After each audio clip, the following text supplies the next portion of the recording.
अस्सलामुअलैकुम दोस्तों, उम्मीद करते हैं कि आप लोग ठीक ठाक होंगे। आज के इस पर्टिकुलर वीडियो में आप लोगों के साथ थोड़े से इन्फॉर्मेशन शेयर करना चाहता हूँ। अगर वो इन्फॉर्मेशन एगमेंटिन टैबलेट्स के मुतालिक है कि एगमेंटिन टैबलेट्स की इस्तेमाल क्या है, इसके फ़ायदे क्या है। अगर आप लोग एगमेंटिन इस्तेमाल करें तो इसके इस्तेमाल करने से आप लोगों को मुमकिन साइड इफ़ेक्ट कौन कौन से हो सकते हैं। एगमेंटिन टैबलेट्स को आप लोग दिन में कितनी दफ़ा इस्तेमाल कर सकते हैं और आया एगमेंटिन टैबलेट्स को हम हमल में दे सकते हैं या नहीं दे सकते। ये तमाम इन्फॉर्मेशन इंशाल्लाह इस वीडियो में आप लोगों के साथ मैं शेयर करूंगा। वीडियो को शुरू करने से पहले काइंडली अर्ज़ करूंगा कि अब तक अगर आप लोगों ने मेरे यूट्यूब चैनल इन्फॉर्मेट्स को सब्सक्राइब नहीं किया तो इसको आप लोगों को ज़रूर सब्सक्राइब करें। जो बिल वाला आइकन है उसको आप लोगों ने ज़रूर क्लिक करना है, क्योंकि इससे आप लोगों को मेरी जितनी भी आने वाली मेडिकल से रिलेटेड वीडियो होती है उसके मतलब आप लोगों को इन्फॉर्मेशन मिल जाएंगे।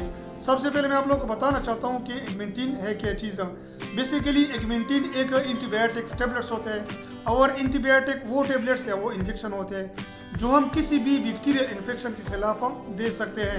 एगमेंटिन के यूजेस क्या है? सबसे पहले एगमेंटिन टैबलेट्स हम मरीज को दे सकते हैं अपर रिस्पिरेटरी ट्रैक्ट इन्फेक्शन में, जैसे कि लेरेंजाइटिस है, टॉन्सिलाइटिस है या फेरेंजाइटिस है।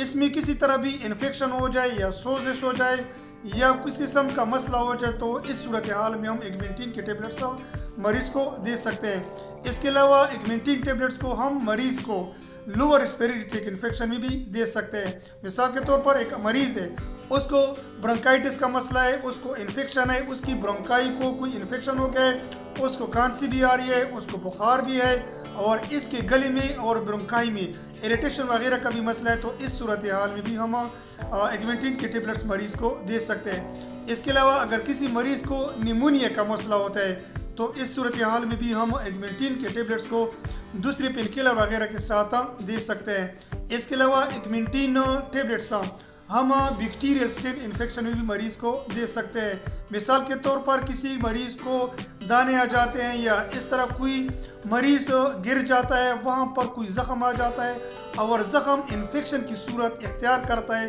तो इस सूरत हाल में भी हम एगमेंटिन के टैबलेट्स दूसरे पेन किलर के साथ हम मरीज़ को दे सकते हैं। इसके अलावा अगर किसी मरीज़ के कान में कोई इन्फेक्शन है, कान से पानी बहता है या उससे पस की डिस्चार्ज होता है या उसके कान में तकलीफ़ है, दर्द है या इन तमाम कंडीशन में मरीज़ को बुखार का मसला भी होता है, तो इस सूरत हाल में हम दूसरे पेन किलर के साथ एगमेंटिन के टैबलेट्स मरीज़ को दे सकते हैं। बाज़ औक़ात ऐसे मरीज़ होते हैं कि उनके दांत में इन्फेक्शन होता है, तो इन्फेक्शन की वजह से उसको बड़ी तकलीफ़ होती है, उसको दर्द होता है, तो इस सूरत हाल में भी हम एगमेंटिन के टैबलेट्स मरीज़ को दे सकते हैं। एगमेंटिन के टैबलेट्स को हम दांत की सर्जरी के बाद भी मरीज़ को दूसरे पेन किलर के साथ दे सकते हैं।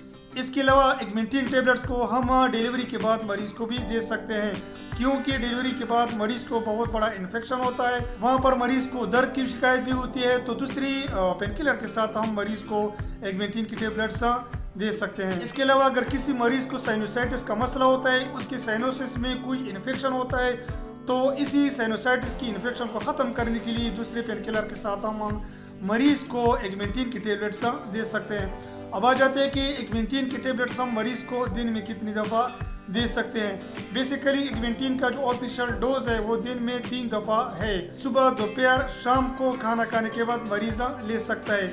अब सवाल ये पैदा होता है कि एक मरीज़ कितने दिन तक एगमेंटिन की टैबलेट इस्तेमाल कर सकता है। बेसिकली ये मरीज़ की इन्फेक्शन पर डिपेंड करता है कि उसका इन्फेक्शन कितना बड़ा है। मिसाल के तौर पर अगर निमोनिया है तो उसको हम 10 दिन या 14 दिन तक इस्तेमाल करके दे सकता है। इसी तरह उसी मरीज़ का इन्फेक्शन अगर माइल्ड है तो इस सूरत हाल में हम मरीज़ को 5 दिन के लिए या 7 दिन के लिए भी एगमेंटिन की टैबलेट्स दे सकते हैं। अब आ जाते हैं कि एगमेंटिन की टैबलेट्स के साइड इफ़ेक्ट क्या होते हैं। जब भी कोई मरीज़ एगमेंटिन के टैबलेट्स इस्तेमाल करता है तो उससे कुछ मुमकिन साइड इफ़ेक्ट आ सकते हैं। उसको दस्त की शिकायत भी हो सकती है, उसके उल्टियों की शिकायत भी हो सकती है, उसके डाइजेशन का मसला भी हो सकता है, उसके हाजमे की खराबी का मसला भी हो सकता है। इसी तरह मरीज़ को रेयर केसेस में स्किन एलर्जी का मसला भी एगमेंटिन के इस्तेमाल करने से हो सकता है। अब आ जाते हैं कि आया एगमेंटिन टैबलेट्स हम प्रेगनेंसी की हालत में मरीज को दे सकते हैं कि नहीं। प्रेगनेंसी की हालत में हम मरीज को ऑगमेंटिन की टेबलेट दे सकते हैं, क्योंकि ऑगमेंटिन टेबलेट जो है ना, ये प्रेगनेंसी की हालत में बिल्कुल सेफ है। आप लोग इसको इस्तेमाल कर सकते हैं। उम्मीद करता कि वीडियो आप लोग को पसंद आई होगी। अगर वीडियो आप लोग को पसंद आई तो इसको लाइक करें, शेयर करें और मेरे यूट्यूब चैनल इन्फॉर्मेट्स को आप लोग को ज़रूर सब्सक्राइब करें। अपना ख्याल रखें, अपने सेहत का ख्याल रखें। शुक्रिया।